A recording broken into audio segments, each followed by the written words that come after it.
Hi friends, it's Mr. Monica again. We're going to continue with our chapter book, Charlotte's Web by E.B. White. Today I'm going to read chapters 2 and 3 because 2 is a very short chapter. So we'll start off with chapter 2 called Wilbur. Fern loved Wilbur more than anything. She loved to stroke him, to feed him, to put him to bed. Every morning, as soon as she got up, she warmed his milk, tied his bib on, and held the bottle for him. Every afternoon, when the school bus stopped in front of her house, she jumped out and ran to the kitchen to fix another bottle for him. She fed him again at supper time, and again just before going to bed. Mrs. Arabelle gave him a feeding around noontime each day when Fern was away in school. Wilbur loved his milk, and he was never happier than when Fern was warming up a bottle for him. He would stand and gaze up at her with adoring eyes. For the first few days of his life, Wilbur was allowed to live in a box near the stove in the kitchen. Then, when Mrs. Arabelle complained, he was moved to a bigger box in the woodshed. At 2 weeks of age, he was moved outdoors. It was apple blossom time, and the days were getting warmer. Mr. Arabelle fixed a small yard, specially for Wilbur, under an apple tree, and gave him a large wooden box full of straw, with a doorway cut in it, so he could walk in and out as he pleased. "Won't he be cold at night?" asked Fern.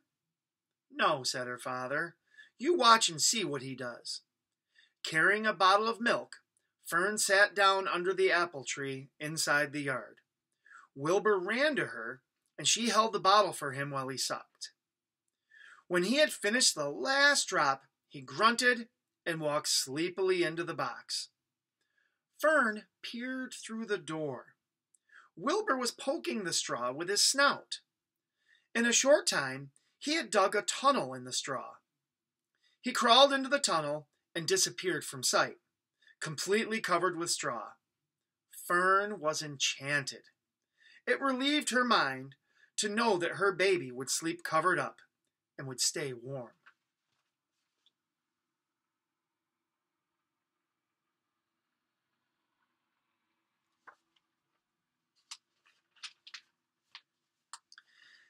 Every morning after breakfast, Wilbur walked out to the road with Fern and waited with her till the bus came. She would wave goodbye to him, and he would stand and watch the bus until it vanished around a turn. While Fern was in school, Wilbur was shut up inside his yard. But as soon as she got home in the afternoon, she would take him out and he would follow her around the place. If she went into the house, Wilbur went too. If she went upstairs, Wilbur would wait at the bottom step until she came down again. If she took her doll for a walk in the doll carriage, Wilbur followed along. Sometimes, on these journeys, Wilbur would get tired, and Fern would pick him up and put him in the carriage alongside the doll. He liked this. And if he was very tired, he would close his eyes and go to sleep under the doll's blanket. He looked cute when his eyes were closed, because his lashes were so long. The doll would close her eyes too, and Fern would wheel the carriage very slowly and smoothly so as not to wake her infants.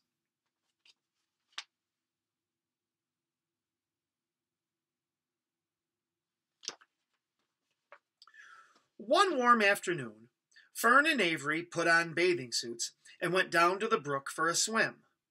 Wilbur tagged along at Fern's heels.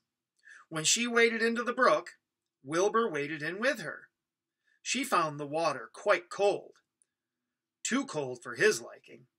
So while the children swam and played and splashed water at each other, Wilbur amused himself in the mud along the edge of the brook, where it was warm and moist and delightfully sticky and oozy. Every day was a happy day, and every night was peaceful. Wilbur was what farmers call a spring pig, which simply means he was born in springtime. When he was 5 weeks old, Mr. Arabelle said he was now big enough to sell, and he would have to be sold. Fern broke down and wept. But her father was firm about it. Wilbur's appetite had increased. He was beginning to eat scraps of food in addition to milk. Mr. Arabelle was not willing to provide for him any longer. He had already sold Wilbur's 10 brothers and sisters. "He's got to go, Fern," he said. "You have had your fun raising a baby pig, but Wilbur is not a baby any longer, and he has got to be sold." "Call up the Zuckerman," suggested Mrs. Arabelle to Fern. "Your Uncle Homer sometimes raises a pig, and if Wilbur goes there to live, you can walk down the road and visit him as often as you'd like." "How much money should I ask for him?" Fern wanted to know. "Well," said her father, "he's a runt. Tell your Uncle Homer you've got a pig you'll sell for $6 and see what he says." It was soon arranged. Fern phoned and got her Aunt Edith, and her Aunt Edith hollered for Uncle Homer, and Uncle Homer came in from the barn and talked to Fern. When he heard that the price was only $6, he said he would buy the pig. Next day, Wilbur was taken from his home under the apple tree and went to live in a manure pile in the cellar of Zuckerman's barn.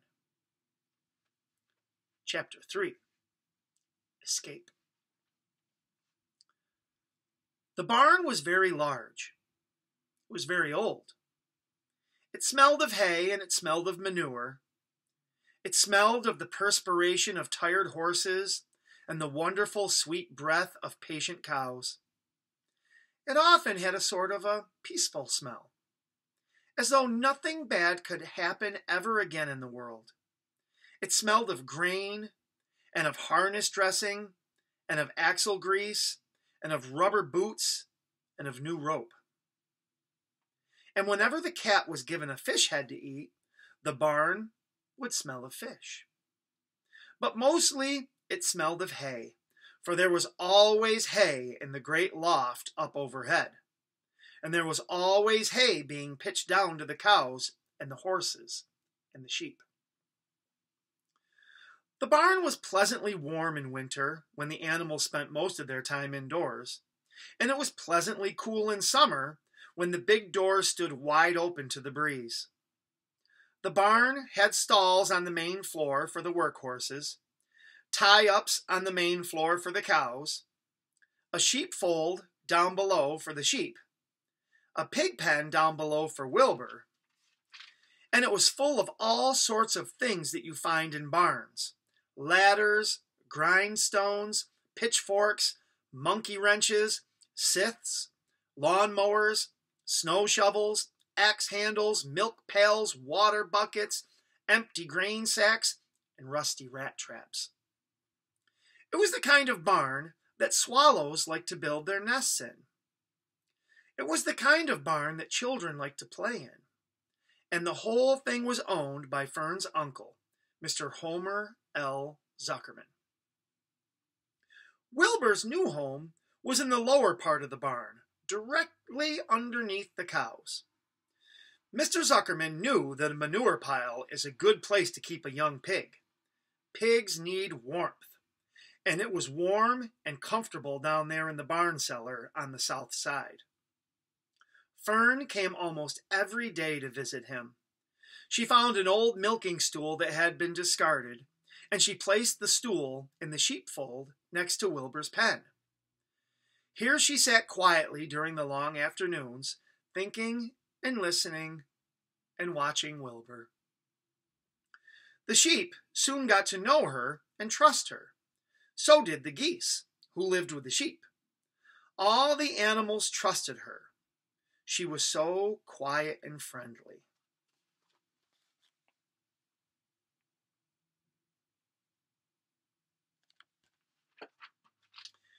Mr. Zuckerman did not allow her to take Wilbur out, and he did not allow her to get into the pig pen.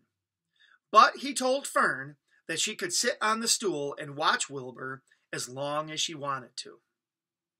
It made her happy just to be near the pig, and it made Wilbur happy to know that she was sitting there right outside his pen. But he never had any fun. No walks, no rides, no swims. One afternoon in June, when Wilbur was almost 2 months old, he wandered out into his small yard outside the barn. Fern had not arrived for her usual visit. Wilbur stood in the sun, feeling lonely and bored.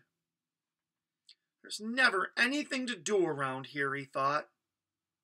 He walked slowly to his food trough and sniffed to see if anything had been overlooked at lunch. He found a small strip of potato skin and ate it. His back itched, so he leaned against the fence and rubbed against the boards. When he tired of this, he walked indoors, climbed to the top of the manure pile, and sat down. He didn't feel like going to sleep. He didn't feel like digging. He was tired of standing still, tired of laying down. I'm less than 2 months old, and I'm tired of living, he said. He walked out to the yard again. When I'm out here, he said, there's no place to go but in. But when I'm indoors, there's no place to go but out in the yard. That's where you're wrong, my friend, said a voice. Wilbur looked through the fence and saw the goose standing there. You don't have to stay in that dirty little yard, said the goose, who talked rather fast. One of the boards is loose. Push on it, push on it, and come on out. What? Said Wilbur. Say it slower. At a risk of repeating myself, said the goose, I suggest that you come on out. It's wonderful out here. Did you say a board was loose? That I did, said the goose. Wilbur walked up to the fence and saw that the goose was right. One board was loose. He put his head down, shut his eyes, and he pushed. The board gave way. In a minute, he had squeezed through the fence and was standing in the long grass outside his yard. The goose chuckled. How does it feel to be free, she asked. I like it, said Wilbur. That is, I guess I like it. Actually, Wilbur felt queer to be outside his fence, with nothing between him and the big world. Where do you think I'd better go? Anywhere you like, said the goose. Go down through the orchard, root up the sod. Go down through the garden, dig up the radishes, root up everything, eat grass, look for corn, look for oats, run all over, skip and dance, jump and prance. Go down through the orchard and stroll in the woods. The world is a wonderful place when you're young. I can see that, replied Wilbur. He gave a jump in the air, twirled, ran a few steps, stopped, looked all around, sniffed the smells of afternoon, and then set off walking down through the orchard. Pausing in the shade of an apple tree, he put his strong snout into the ground and began pushing, digging, and rooting. He felt very happy. He had plowed up quite a piece of ground before anyone noticed him. Mrs. Zuckerman was the first to see him. She saw him from the kitchen window, and she immediately shouted for the men. Homer! She cried. Pigs out! Lurvy! Pigs out! Homer! Lurvy! Pigs out! He's down there under that apple tree. Now the trouble starts, thought Wilbur. Now I'll catch it. The goose heard the racket, and she, too, started hollering. Run, run, run! Downhill! Make for the woods, she shouted to Wilbur. They'll never catch you in the woods. The Cocker Spaniel heard the commotion, and he ran out from the barn to join the chase. Mr. Zuckerman heard, and he came out of the machine shed where he was mending a tool. Lurvy, the hired man, heard the noise and came up from the asparagus patch where he was pulling weeds. Everybody walked toward Wilbur, and Wilbur didn't know what to do. The woods seemed a long way off, and anyway, he had never been down there in the woods and wasn't sure he would like it. Get around behind him, Lurvy, said Mr. Zuckerman, and drive him toward the barn. And take it easy. Don't rush him. I'll go and get a bucket of slops. The news of Wilbur's escape spread rapidly among the animals on the place. Whenever any creature broke loose on Zuckerman's farm, the event was of great interest to the others. The goose shouted to the nearest cow that Wilbur was free, and soon all the cows knew. Then one of the cows told one of the sheep, and soon all the sheep knew. The lambs learned about it from their mothers. The horses, in their stalls in the barn, pricked up their ears when they heard the goose hollering, and soon the horses had caught on to what was happening. Wilbur's out, they said. Every animal stirred and lifted its head and became excited to know that one of his friends had got free and was no longer penned up or tied fast. Wilbur didn't know what to do or which way to run. It seemed as though everybody was after him. If this is what it's like to be free, he thought, I believe I'd rather be penned up in my own yard. The Cocker Spaniel was sneaking up on him from one side. Lurvy, the hired man, was sneaking up on him from the other side. Mrs. Zuckerman stood ready to head him off if he started for the garden. And now Mr. Zuckerman was coming down toward him, carrying a pail. This is really awful, thought Wilbur. Why doesn't Fern come? He began to cry. The goose took command and began to give orders. Don't just stand there, Wilbur. Dodge about, cried the goose. Skip around, run toward me, slip in and out, in and out, in and out. Make for the woods, twist and turn. The Cocker Spaniel sprang for Wilbur's hind leg. Wilbur jumped and ran. Lurvy reached out and grabbed. Mrs. Zuckerman screamed at Lurvy. The goose cheered for Wilbur. Wilbur dodged between Lurvy's legs. Lurvy missed Wilbur and grabbed the spaniel instead. Nicely done, cried the goose. Try it again, try it again. Run downhill, suggested the cows.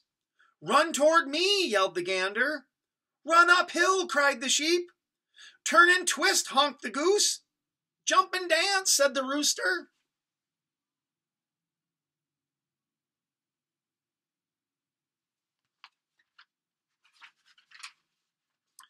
Look out for Lurvy, called the cows.